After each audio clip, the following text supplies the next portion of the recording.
Hi everyone, this is Mrs. J and I'm doing a read aloud of I Am Malala by Malala Yousafzai and Patricia McCormick. And we're on to Chapter 8, No One is Safe. My father replied to the Taliban the next day in a letter into the newspaper. Please don't harm my school children, he wrote, because the God you believe in is the same God they pray to every day. You can take my life, but please don't kill my school children. His letter appeared in the paper, along with his full name and the address of our school, even though my father had only written his name. Our phone started ringing that night. Friends called to thank my father for speaking up. You have put the first stone in standing water, one said. Now many will have the courage to speak up.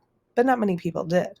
My father had always been a busy man, participating in masharia, poetry concerts, working late at school, helping neighbors settle disputes. But now when he left home, I felt like that little 3-year-old that I once was, where I'd climb down the ladder at the school, when he would climb down the ladder at the school to fix the well.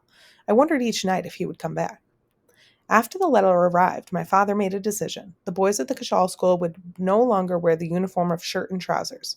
These supposedly Western clothes marked them as identifying with infidels in the eyes of Fazlulah's followers. So for their safety, he had the boys switch to a traditional tunic and pants of the shalwar kameez. I still wore my blue and white shalwar kameez, but the Taliban said girls should not wear the white shalwar. The uniform I once loved now made me feel like a criminal. Suddenly, everywhere I looked, the Taliban seemed to sprout like weeds. Then I thought, what have I done that is wrong that I should be afraid? All I want to do is go to school, and that is not a crime. That is my right.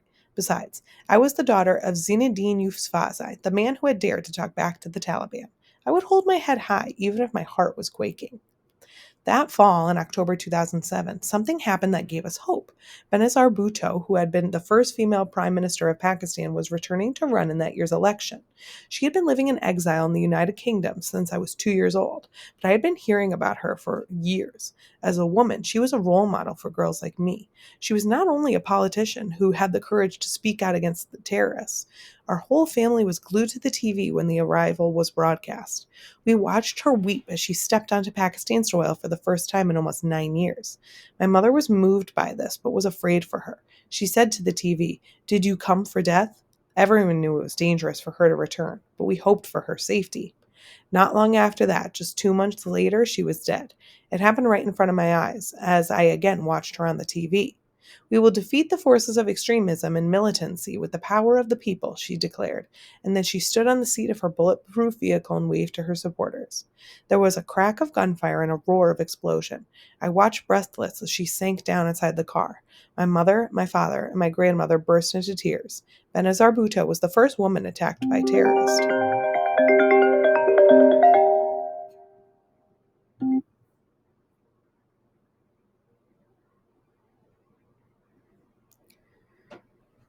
Despite the fear we all felt for her, we were not expecting them to attack a woman. The killing of a woman is prohibited by the Pashtunwali Code. We were shocked. I found myself oddly still. My first thought was this: if Benazir Bhutto can die, no one is safe. No one was safe in Pakistan. Not the women who were forbidden to walk the streets on their own towns. Not the men who were being flogged to death for petty reasons. Not the children who worked in the trash heap. Not even the children like me who just wanted to go to school. As I looked at the TV, a tiny voice in my heart whispered to me, "Why don't you go and fight for women's rights? Fight to make Pakistan a better place." I had recently done interviews with the TV news channels, Dawn and Khyber News, and about girls' education, and although I'd been nervous, I had made it through and I had liked it. As everyone around me cried, I kept my secret. I told myself I will continue this journey of fighting for peace and democracy in my country.